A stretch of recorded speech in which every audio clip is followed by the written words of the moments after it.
Namaste students, welcome back to economics classes. So today we will continue the first chapter, that is the next topic is about the central problems of the economy. ಆರ್ಥಿಕತೆಯ ಕೇಂದ್ರೀಯ ಸಮಸ್ಯೆಗಳ ಬಗ್ಗೆ. So central problems of economy, this topic will be asked for your exam for the 4 marks. And this is a repeated question. So most of the time when you check the question papers, this question is a repeated question. So I'll tell some easy tricks how to remember it. Okay. So let's see. ಕೇಂದ್ರೀಯ ಆರ್ಥಿಕ ಸಮಸ್ಯೆಗಳು ಹಂಗಂತಂದ್ರೆ ಏನು? So already ಹಿಂದಿನ ಕ್ಲಾಸಲ್ಲಿ ನಾನು ನಿಮಗೆ ಹೇಳಿದ್ದೀನಿ, ಈ ಆರ್ಥಿಕತೆ ಅನ್ನುವಂತಹ ಒಂದು ಪ್ರಾಬ್ಲಮ್ ಸ್ಟಾರ್ಟ್ ಆಗ್ಲಿಕ್ಕೆ ಮೇನ್ ಕಾರಣ ಏನು ಅಂತಂದ್ರೆ ಸೊ ಸಂಪನ್ಮೂಲಗಳು ಕೊರತೆಯಲ್ಲಿರೋದು. ಸೊ ಒಬ್ಬ ಇಂಡಿವಿಜುವಲ್ ಲೈಫಲ್ಲಿ ಮಾತ್ರ ಅಲ್ಲ, ಅಂದ್ರೆ ನಿಮ್ಮ ಲೈಫಲ್ಲಿ ಯಾವಾಗಲೂ ಸಂಪನ್ಮೂಲಗಳ ಕೊರತೆಯಲ್ಲಿರುತ್ತೆ, ನಮ್ಮ ಬಯಕೆಗಳು ಅಪರಿಮಿತಿಯಲ್ಲಿ ಇರುತ್ತೆ. That is what I have already said. The human wants are unlimited and the resource what we have is very limited. And there arises the problem of choice. So the same thing, ಪ್ರತಿಯೊಂದು ಆರ್ಥಿಕತೆಯಲ್ಲೂ. So ಆರ್ಥಿಕತೆ ಅಂದ್ರೆ ಎಂತ ಆರ್ಥಿಕತೆ? ನಾವು ಇಡೀ ಜಗತ್ತಿನಲ್ಲಿ main ಆಗಿ 3 ರೀತಿಯಾದಂತಹ ಆರ್ಥಿಕತೆಯನ್ನ ನೋಡ್ತೀವಿ. ಒಂದು ಸಮಾಜವಾದಿ ಆರ್ಥಿಕತೆ, ಒಂದು ಬಂಡವಾಳಶಾಹಿ ಆರ್ಥಿಕತೆ, ಇನ್ನೊಂದು ಮಿಶ್ರ ಆರ್ಥಿಕತೆ ಅಂತ ಹೇಳಿ. That is what we call it as socialistic economy, capitalistic economy and even a mixed economy. So in all the countries we face these problems. So it may be a developed, it may be a underdeveloped or it may be a developing a country. So ಯಾವುದೇ ಒಂದು ದೇಶ ಆಗಿರಲಿ ಸಂಪನ್ಮೂಲಗಳ ಕೊರತೆಯಲ್ಲಿ ಇದ್ದೇ ಇರುತ್ತೆ. ಇರುವಷ್ಟೇ ಸಂಪನ್ಮೂಲವನ್ನ ಬಳಸ್ಕೊಂಡು ಯಾವ ರೀತಿ ಆ ದೇಶ ಅಭಿವೃದ್ಧಿ ಆಗತ್ತೆ ಅನ್ನುವಾಗ, ಸೊ ಅಭಿವೃದ್ಧಿ ಹೊಂದುವಂತಹ ಸಂದರ್ಭದಲ್ಲಿ ಪ್ರತಿಯೊಂದು ದೇಶ ಅನುಭವಿಸುವಂತಹ ಸಮಸ್ಯೆಗಳನ್ನೇ ನಾವೇನಂತ ಕರಿತೀವಿ, ಕೇಂದ್ರೀಯ ಆರ್ಥಿಕ ಸಮಸ್ಯೆಗಳು ಅಂತ ಹೇಳಿ ಕರಿತೀವಿ. So that is what we call it as a central problems of a economy. So every nation will be facing the scarcity of a resource. So what are those problems? We'll see. So first problem nodri, that is what to produce and how much to produce. So this is the first problem. So or else we call it as what to produce and what quantity we produce. So ಏನನ್ನ ಉತ್ಪಾದನೆ ಮಾಡಬೇಕು, ಎಷ್ಟು ಪ್ರಮಾಣದಲ್ಲಿ ಉತ್ಪಾದನೆ ಮಾಡಬೇಕು ಅನ್ನೋದು ಮೊದಲನೇ ಪ್ರಶ್ನೆ ಆಗುತ್ತೆ. ಆಮೇಲೆ ಎರಡನೇ ಪ್ರಶ್ನೆ ಏನು ಅಂತಂದ್ರೆ ಹೌ ಟು ಪ್ರೊಡ್ಯೂಸ್, ಹೇಗೆ ಉತ್ಪಾದನೆ ಮಾಡಬೇಕು, ಇದು ಎರಡನೇ ಪ್ರಶ್ನೆ ಆಗುತ್ತೆ. ಆಮೇಲೆ ಮೂರನೇ ಪ್ರಶ್ನೆ ಅಂತ ಬಂದಾಗ ಫಾರ್ ಹೋಮ್ ಟು ಪ್ರೊಡ್ಯೂಸ್, ಯಾರಿಗಾಗಿ ಉತ್ಪಾದನೆ ಮಾಡಬೇಕು, ಇದು ಮೂರನೇ ಪ್ರಶ್ನೆ ಆಗುತ್ತೆ. So mainly central problems of economy, there are 3 central problems of economy. ಇದನ್ನ ಸಪರೇಟ್ ಆಗಿ 2 ಮಾರ್ಕ್ಸ್ ಗೆ list of the central problems of economy ಅಂದ್ರೆ ಈ 3 ಪ್ರಾಬ್ಲಮ್ಸ್ ಅನ್ನ ಬರೀಬೇಕು. ಏನನ್ನ ಉತ್ಪಾದನೆ ಮಾಡಬೇಕು, ಮತ್ತೆ ಎಷ್ಟು ಪ್ರಮಾಣದಲ್ಲಿ ಉತ್ಪಾದನೆ ಮಾಡಬೇಕು, ಹೇಗೆ ಉತ್ಪಾದನೆ ಮಾಡಬೇಕು, ಮತ್ತೆ ಯಾರಿಗಾಗಿ ಉತ್ಪಾದನೆ ಮಾಡಬೇಕು. ಸೊ ಫಸ್ಟ್ ಒನ್ ನೋಡ್ರಿ, what to produce and how much quantity to produce. So that is what every nation has to decide what to produce, and this is related to problem of choice.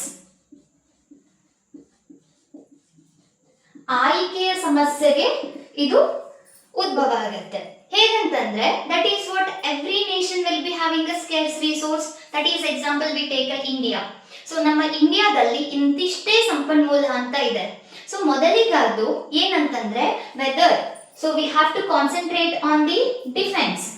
so ರಕ್ಷಣೆಗೋಸ್ಕರ ವಸ್ತುಗಳನ್ನ ಹೆಚ್ಚು ಉತ್ಪಾದನೆ ಮಾಡಬೇಕಾ, or else we should concentrate on the food grains, ಆಹಾರ ವಸ್ತುಗಳನ್ನ ಹೆಚ್ಚು ಉತ್ಪಾದನೆ ಮಾಡಬೇಕಾ. So ಯಾವುದ್ರ ಮೇಲೆ ರಿಸೋರ್ಸಸ್ ಅನ್ನ ನಾವು ಜಾಸ್ತಿ ಇನ್ವೆಸ್ಟ್ಮೆಂಟ್ ಮಾಡಬೇಕು ಅನ್ನೋದು ಒಂದು ಕ್ವೆಶ್ಚನ್ ಆಗುತ್ತೆ. So as you know, defence is more important to our security and safety.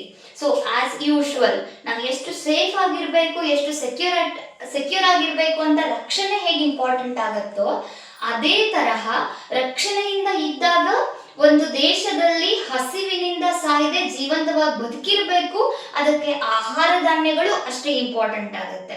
So ಹಾಗಾಗಿ ಒಂದು ದೇಶ ಹೆಚ್ಚು ಡಿಫೆನ್ಸ್ ಮೇಲೆ ಇನ್ವೆಸ್ಟ್ಮೆಂಟ್ ಮಾಡಬೇಕಾ ಅಥವಾ ಆಹಾರ ಧಾನ್ಯಗಳ ಮೇಲೆ ಇನ್ವೆಸ್ಟ್ಮೆಂಟ್ ಮಾಡಬೇಕಾ, ಇದು ಕ್ವಶನ್ ಬರುತ್ತೆ. ಇದನ್ನ what to produce then how much quantity to produce ಅಂತ ಹೇಳಿ ಕರಿತೀವಿ. ಆಮೇಲೆ ಇನ್ನೊಂದು ಎಕ್ಸಾಂಪಲ್ ಕೊಡಬೇಕಾದ್ರೆ whether the government should invest more on the capital goods. So capital goods ಅಂತಂದ್ರೆ ಬಂಡವಾಳ ಸರಕುಗಳು ಅಂತ ಕರೀತೀವಿ. So that is production of machineries, tools, equipments. So ಯಂತ್ರೋಪಕರಣಗಳನ್ನ ತಯಾರು ಮಾಡುವಂತಹದ್ದು ಬಂಡವಾಳ ಸರಕುಗಳಂತ ಕರೀತೇವೆ. So weather to produce a more of a capital goods or whether to produce a more of the consumer goods. ಅನುಭೋಗಿ ಸರಕುಗಳನ್ನ ಹೆಚ್ಚಿಗೆ ಪ್ರೊಡಕ್ಷನ್ ಮಾಡಬೇಕಾ ಅಥವಾ ಬಂಡವಾಳ ಸರಕುಗಳನ್ನ ಹೆಚ್ಚಿಗೆ ಪ್ರೊಡಕ್ಷನ್ ಮಾಡಬೇಕಾ? So this is what to produce. ಇದರಲ್ಲಿ ಯಾವುದನ್ನ ಪ್ರೊಡಕ್ಷನ್ ಜಾಸ್ತಿ ಮಾಡಬೇಕು ಮತ್ತೆ ಎಷ್ಟು ಕ್ವಾಂಟಿಟಿಯಲ್ಲಿ ಪ್ರೊಡಕ್ಷನ್ ಮಾಡಬೇಕು ಅನ್ನೋದು ಫಸ್ಟ್ ಪ್ರಾಬ್ಲಮ್ ಆಗುತ್ತೆ. So that is what we call it as what to produce and how much to produce. So ಇದಿಷ್ಟು ಬರೆದ್ರೆ ಇದು ಫಸ್ಟ್ ಕಾನ್ಸೆಪ್ಟ್ ಆಯ್ತು. ಏನು? This is related to problem of choice. ಆಯ್ಕೆಯ ಸಮಸ್ಯೆಗೆ ಇದು ಸಂಬಂಧಿಸಿದೆ.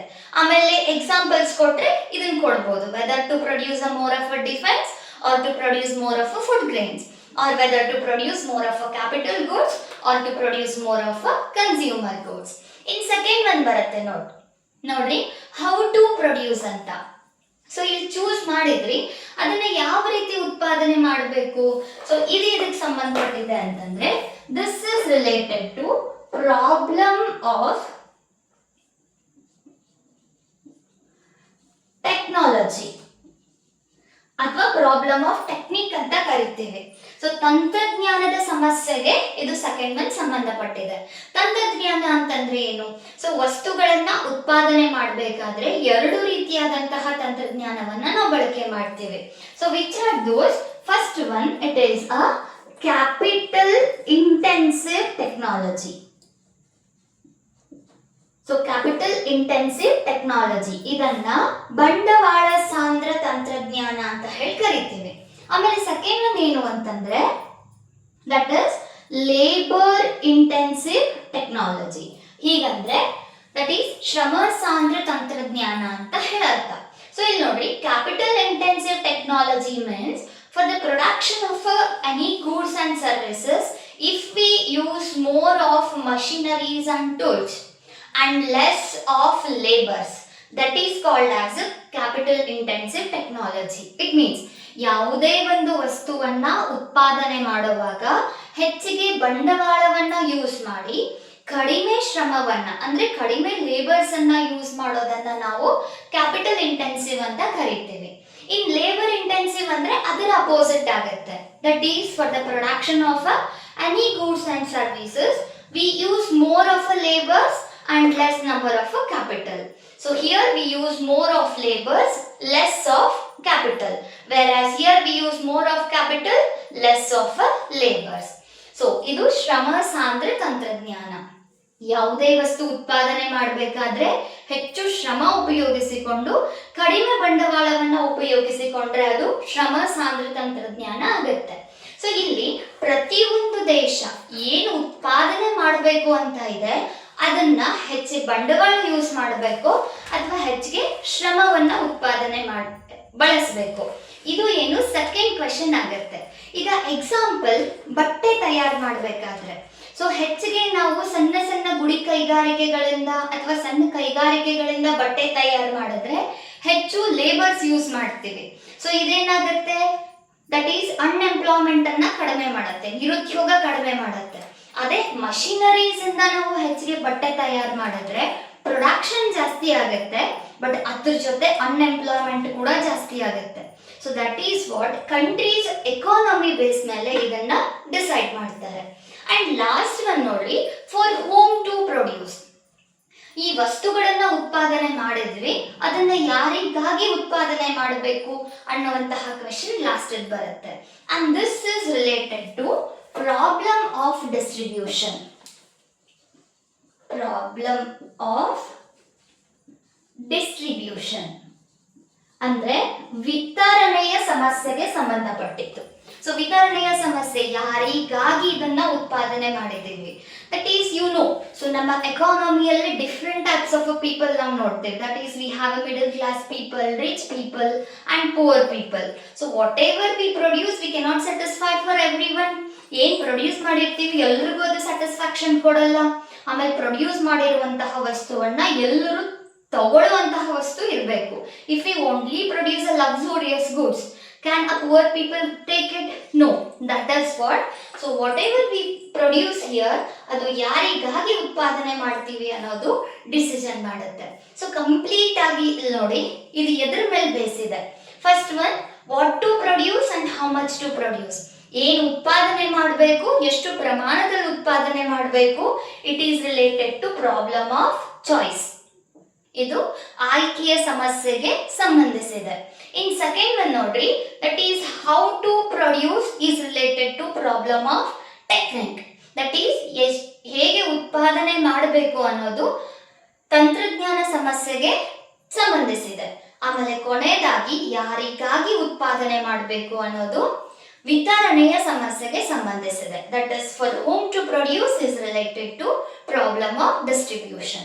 So complete this explanation will be based on 4 marks, and if it is asked to just mention these 3 questions. That is what to produce, how much to produce, how to produce and for whom to produce.